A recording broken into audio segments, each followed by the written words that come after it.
오늘 본문의 말씀 의지해서 너에게 고기가 있느냐, 너희에게 고기가 있느냐 라는 제목으로 함께 은혜의 말씀을 나누기를 원합니다. 지금 예수님께서 오늘 세 번째 제자들을 만나는 장면입니다. 첫 번째, 두 번째, 먼저 예수님께서 찾아와 오셔서 나는 이제 죽음 가운데 머물러 있지 않고 부활했다라는 말씀을 하십니다. 그렇다면 제자들이 여러 가지 두려움 가운데 있었을 때 정말 기뻐하며 정말 예수님께서 우리 가운데 무엇을 원하시는지, 이제 부활의 예수님을 만났기 때문에 내가 이제 이후에 어떤 삶을 살아야 되는지 그들에게 그 말씀도 하셨습니다. 정말 하나님이 나를 보내신 것처럼 내가 너희를 세상 가운데 보낸다, 너에게 평강이 있을지어다, 또 너에게 성령을 받으라 라고 말씀하시면서 제자들을 향하여 이제는 내가 너희를 부른 것처럼 사명자로 가라라고 말씀하고 있는 겁니다. 그렇다면 여러분, 이제 두 번 부활의 주님을 그들이 목격하고 그들이 말씀을 들었다면 여러분 같으면 어떻게 하겠습니까? 그 예수님의 명령 앞에서 이제 순종하여 이제 갈릴리를 향하여, 자기가 사는 갈릴리를 향하여 복음을 전하고 주님께서 정말 이루지 못한 많은 지역에 가서 복음을 전해야 마땅했을 겁니다. 그런데 이런 제자들의 모습이 오늘 본문에 보면 그런 모습이 나오지 않고, 이 제자 지금 7명이 나오는데 삶에 또 갈등이 있습니다. 부활의 주님을 만났지만 내가 앞으로 어떻게 삶을 살아야 되는지 막막하고 답답했습니다. 그러니까 정말 예수님을 따르기 전의 모습, 그 다음에 했던 습관과 패턴대로 갈릴리 바다에 나가서 정말 베드로부터 시작해서 어부가 많았기 때문에 정말 고기를 잡는 그 길을 향하여 달려가고 있는 겁니다. 오늘 본문에 보세요. 3절에 보니까 시몬 베드로가 나는 물고기 잡으러 가노라 하니 그들이 우리도 함께 가겠다 하고 나가서 배에 올랐다라는 말이 나옵니다.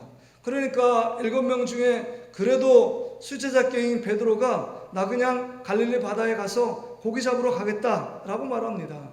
계속 그냥 무의도식하며 아무 일도 할 수 없는 그런 상황 가운데 놓여 있기 때문에 그들이 그냥 갈릴리 가서 고기를 잡겠다는 겁니다. 근데 베드로만 가는 게 아니라 그 말 한마디에 옆에 있는 나머지 제자 6명도 함께 따라갔다는 겁니다. 지금 갈릴리 바다로는 고기 잡으러 가면 안 되는 거죠. 지금 먹을 거 그 걱정하는 것은 충분히 이해되지만 그 갈릴리 지역은 예수님이 첫 번째 했던 사역지고 그곳에 가서 하나님의 놀라운 역사를 본 장소고 지역입니다. 그렇다면 베드로를 비롯해서 7 제자가 갈릴리 가서 다시금 못다한 사역들을 마무리하기 위해서 복음을 전하고 하나님 나라를 증거하는 자로 세워져야 하지만 그들이 그런 삶을 살지 않았다는 겁니다. 여러분, 그런 삶을 살지 않았을 때의 결과가 무엇이냐 하는 겁니다. 여러분 3절 하반절에 보면 그날 밤에 아무것도 잡지 못하였더라. 한 마리도 잡지 못하였습니다. 이제 예수님도 떠났고 우리끼리 살아야 되는데 정말 그들의 기대, 그들의 소망과는 정반대의 결과가 나왔습니다. 한 마리도 잡지 못했습니다. 예수님 따라다닌다고 그 시간을 다 낭비한 것처럼 보여지는데 그래도 예수님을 따라다녔으니까 무언가 수고하고 애썼으니까 그래도 제자들에게 부푼 꿈을 갖고 아마 그 갈릴리 바다에 그물을 던졌을 겁니다. 근데 한 마리도 잡지 못했어요. 왜 그들에게 한 마리도 잡지 못했을까요? 이 모든 상황을 보시고 알고 계시는 그 예수님께서 이렇게 말씀합니다. 여러분 5절의 말씀에 보세요. 예수께서 이르시되 얘들아 너희에게 고기가 있느냐? 대답하되 없나이다. 4절에 이 모든 상황을 보고 계신데 지금 예수신지를 모릅니다. 왜 모를까요? 여러분 영적인 침체에 빠져 있고 영적으로 지금 뒷걸음질을 치고 있는 상태에 있었기 때문에 지금 예수님을 2번씩 만났지만 지금 3번째 만나는 지금 이 시간에도 예수님이 누구신지를 알지 못했습니다. 그러니까 영적인 침체 속에 있었습니다. 이제 믿음의 길을 걸어가고 주님이 원하시는 삶, 영적으로 예민해져서 주님이 원하시는 그 사명자의 길을 가야 되는데 그 길을 걷지 못하고 있다는 겁니다. 그럴 때 그물질을 했고 그 그물질을 했는데 한 마리도 고기를 잡지 못하는 일들이 벌어졌습니다. 그때 예수님께서 이 제자들의 문제 가운데 오셔서 한마디 던진 말이 얘들아 너희에게 고기가 있느냐라는 말입니다. 너희에게 고기가 있느냐 이야기는 두 가지 의미를 던져주고 있습니다. 첫째는 그래 너희가 나를 떠나서 너희가 잘 되느냐? 나를 떠나서 정말 성공하느냐? 너희가 잘 되어서 모든 일이 형통하느냐? 이렇게 묻고 있는 것입니다. 여러분 예수 그리스도를 떠나서는 너희가 아무것도 할 수 없다라고 여러분 분명히 요한복음 15장 5절에 포도나무의 비유를 통해서 말씀했습니다. 그 가지가 포도나무에 접붙여 있지 않으면 꼭 붙어 있지 않으면 예수 안에 살지 않으면 너희가 아무것도 할 수 없다 이렇게 말씀하셨어요. 너희가 나를 떠나서는 너희가 아무것도 할 수 없다. 이 말씀이 지금 이루어지고 있는 것입니다.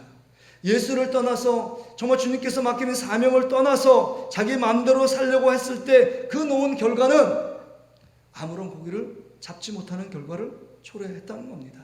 그렇습니다. 예수 그리스도를 떠나서 너희가 모든 일을 할 수 있느냐? 할 수 없었다는 거죠. 내 생각은 정말 성공할 수 있고 내 생각은 무언가 풍성한 삶이 펼쳐질 거라고 생각하지만 예수 그리스도 안에 있는 자가 예수를 떠나서 예수의 은혜를 떠나고 예수님의 말씀을 떠나고 예수님 안에 사는 삶을 싫다고 떠날 때는 우리 안에 초라한 결과 아무것도 없는 빈배로 돌아올 수밖에 없는 결과를 낳게 된다는 사실을 기억해야 합니다. 그런데 우리 예수님은 얘들아 너에게 고기가 있느냐라고 말할 때 그렇게만 묻는 것이 아닙니다. 두 번째 뭐라고 말씀하시냐? 너에게 부족함이 있니? 내가 너에게 채워줄게 라고 이 말씀하시기 위해서 너에게 고기가 있느냐라고 말씀하는 것입니다. 그래서 내가 예수 그리스도 안에 있을 때만이 너의 영적인 육적인 모든 것이 채워질 수 있다라고 지금 예수님께서 이 말씀을 던지고 있는 겁니다. 그래서 구체적으로 6절에 예수님께서 이렇게 그들의 삶의 모든 문제를 해결해 주십니다. 6절에 보세요. 이르시되 그물을 배 오른편에 던지라 그리하면 잡으리라 하시니 이에 던졌더니 물고기가 많아 그물을 들 수 없더라. 지금 보세요. 오른편으로 그물을 던졌습니다. 그럴 때 우리 예수님의 놀라운 능력으로 고깃대를 모아주신 겁니다. 그래서 오른편에 그물을 던진 겁니다. 여러분 오른편에 그물을 안 던졌겠습니까? 밤새도록 그물을 던졌는데 한 마리도 잡지 못했어요.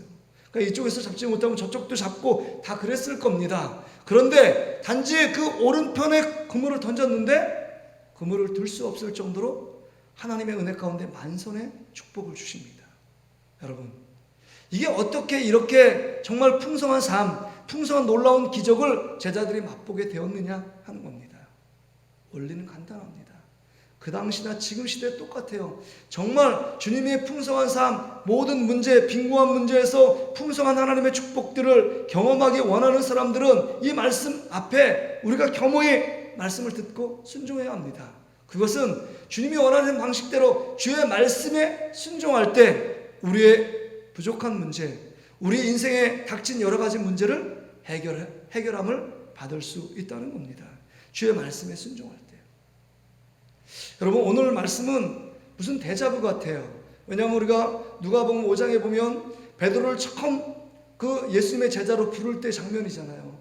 밤새도록 그물질했습니다. 근데 한 마리도 잡지 못했어요. 근데 베드로의 배를 의지하여 예수님 말씀을 선포합니다. 말씀을 선포하고 그 말씀에 감동을 받았는지 베드로에게 얘기합니다. 야, 내가 말하는 깊은 데 가서 그물을 던지라 라고 말씀합니다.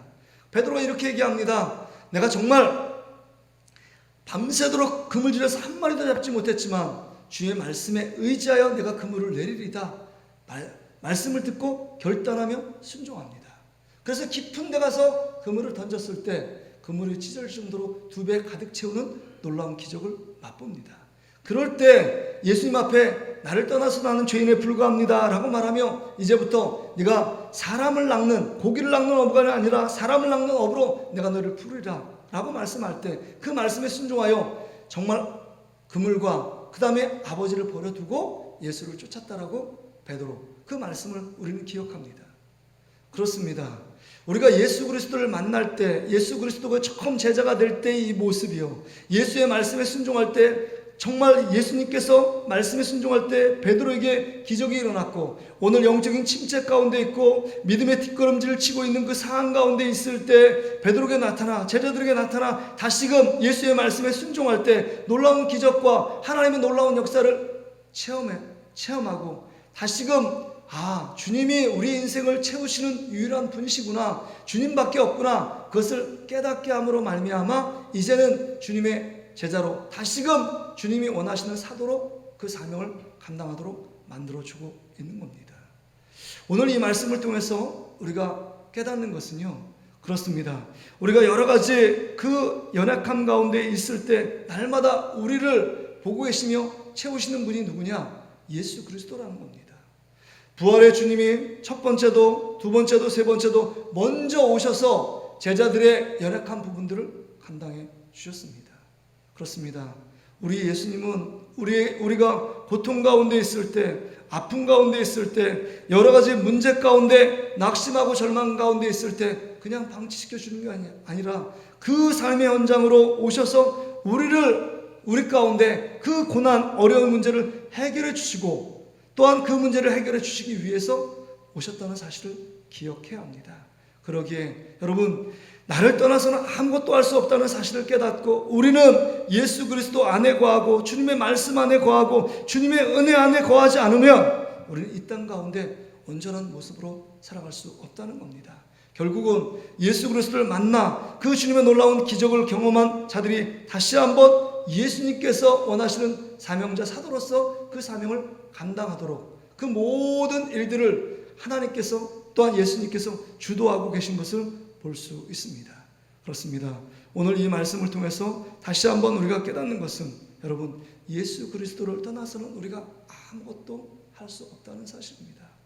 빈배를 경험할 수밖에 없습니다. 아무리 인간적인 노력을 하고 열심히 무슨 일을 할지라도 정말 예수 그리스도를 믿는 믿음 안에 거하지 않고서는 내 예수를 떠나서 내 열심, 내 인간의 열정, 그것만으로는 이 세상을 살아갈 수 없다는 겁니다. 그러기에 정말 가진 우리가 포도나무이신 예수 그리스도 앞에 착 붙어 있어 주님의 은혜 안에 있고 주님을 떠나서 살 수 없다는 사실을 깨닫고 문제 앞에서 모든 문제를 주님께 맡기고 주님이 우리 문제에 찾아주셔서 해결자 되어주시고 모든 빈곤한 문제, 여러 가지 고통과 아픔의 문제를 해결해 주시는 예수 그리스도를 오늘도 붙잡고 나아가는 저와 여러분 되시기를 주의 이름으로 축복합니다.